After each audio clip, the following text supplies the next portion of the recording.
La Romántica 88.9, el Circuito FM Center y A Tu Salud, la revista, transmitiendo totalmente en vivo desde el 30º Congreso Venezolano de Medicina Interna que se está dando aquí en el Hotel Renaissance en Caracas hasta mañana 17 de mayo. Un espacio para crecer y servir con un programa académico de excelencia y vanguardia con más de 100 conferencistas nacionales e internacionales. Y la idea de estar acá es llevarles información valiosa porque un paciente informado seguramente tomará mejores decisiones. Y para seguir con lo que tenemos para ustedes el día de hoy, desde aquí, desde el Congreso, nos acompaña la doctora Isabel Antonieta Mesa Cerva. Ella es internista con PhD en Ciencias Biomédicas y vocal de la Junta Directiva de la Sociedad Venezolana de Medicina Interna, capítulo Lara, para hablar de las alergias respiratorias y la relación entre rinitis y asma. Una conversación para entender y afrontar las condiciones inmunológicas. Gracias por estar con nosotros. Muy buenos días, María Laura, gracias por la invitación. A ver, ¿qué relación hay entre el asma y la rinitis alérgica? He escuchado que suelen presentarse como que juntas, que van de la mano. ¿Por qué se da esto? Bueno, eso se da sencillamente porque es la misma vía aérea, porque comparten el mismo tejido desde la nariz hasta los bronquios. Estructuralmente son muy parecidos y lo afectan los mismos mecanismos, lo que inflama la nariz y lo que inflama el bronquio. La causa fundamental de esto es las alergias, como lo dijiste, o sea, es un mecanismo inmunomediado por inmunoglobulina E, donde una sustancia hace que las células inflamatorias reaccionen a ella y generen un proceso donde hay edema de la mucosa, se hincha la mucosa, es invadida por células inflamatorias y generan los síntomas de rinitis, congestión, estornudos, rinorrea o lo que nosotros llamamos moco anterior o posterior, pero en el bronquio se cierra el bronquio, al paciente le cuesta respirar, tiene disnea y tiene obstrucción. Aquel que tiene rinitis, solamente rinitis, puede sentir también ciertas manifestaciones que el asmático padece.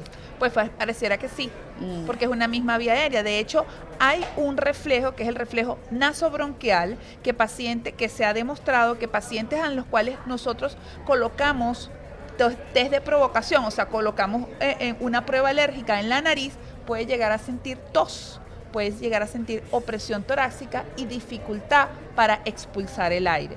Eso es por un reflejo nasobronquial exagerado en estos pacientes alérgicos.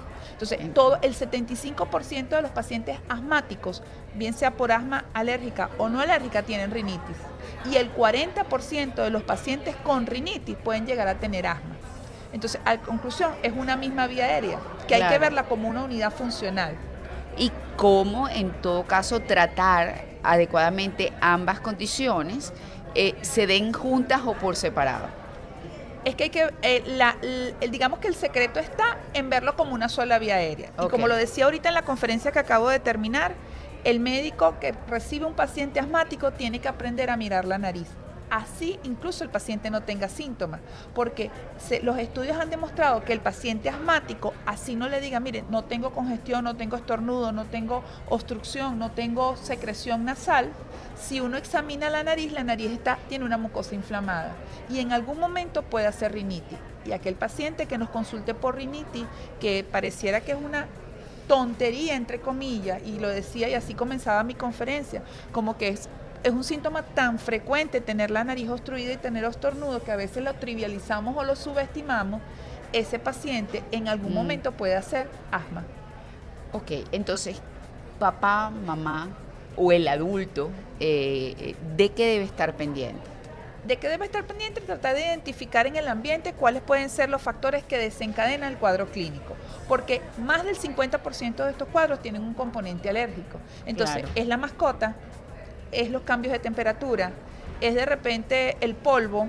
Fíjate que yo como todo en medicina como que se conjuga, la semana pasada vi un joven que me dijo, doctora, yo mientras estudié en el colegio, todos los días mientras tenía clases, yo tenía la obstrucción nasal, o sea, estornudaba, pero yo me iba de vacaciones y mejoraba. Entonces le dije, hijo, quiere decir que había algo alrededor de su salón de clase, una planta, el polen, alguna estructura, el aire acondicionado que le generaba a usted ese cuadro clínico. Entonces, la educación, la evitación alérgica es importante.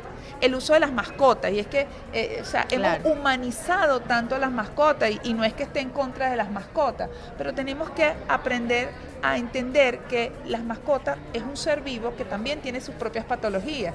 Y el miércoles decía el doctor Julio Castro, la elevada cantidad de zoonosis, que son infecciones de los animales que nos pueden dar a los seres humanos y que están relacionados, que tenemos actualmente. Es más, en el Congreso de Otorrinolaringología que fue hace 15 días en Valencia, presentaron un trabajo sobre rinitis alérgica, donde el factor de riesgo más importante es tener mascotas.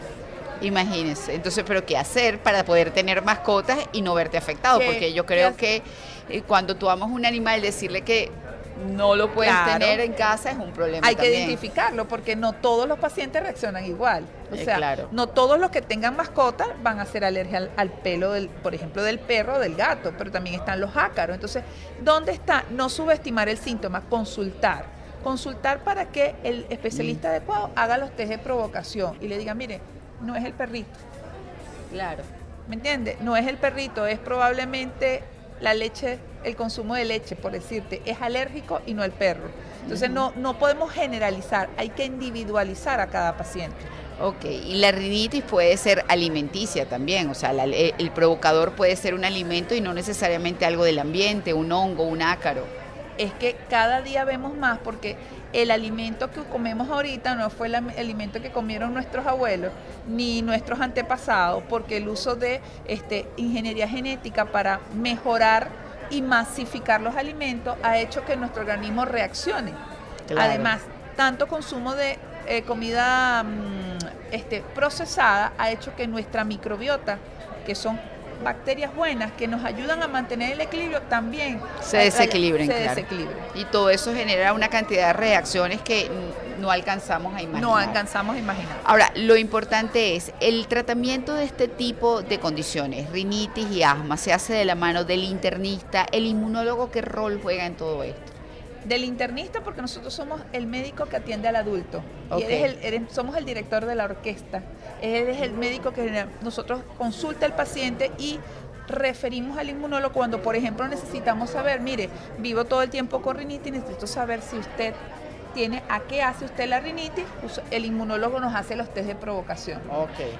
El neumonólogo, que es su especialidad de la medicina interna, cuando tenemos casos de asma severa que necesitamos ver la repercusión del asma sobre la anatomía de ese bronquio, el neumonólogo debemos trabajar en un equipo multidisciplinario. Okay. Eso es muy importante. Los pacientes son de todos. ¿Okay? El internista es el director de la orquesta, y en la medida en que nosotros como el director de la orquesta necesitamos que suenen los violines, necesitamos que suenen las violas, entonces nosotros vamos dando las órdenes a dónde debe ir el paciente. Entendido perfectamente, doctora. Muchísimas gracias. ¿Redes sociales que quiera compartir por si existe alguna duda en la audiencia? medicinainterna.dra.isabelmesa con Z. Bueno, muchísimas gracias a nuestra invitada, la doctora Isabel Antonieta Mesa Cerva, internista con PhD en Ciencias Biomédicas y vocal de la Junta Directiva de la Sociedad Venezolana de Medicina Interna, capítulo Lara. Hablamos de las alergias respiratorias y la relación entre rinitis y asma, una conversación importante para entender cómo afrontar estas condiciones inmunológicas. En breve, más de A Tu Salud, la revista. Gracias.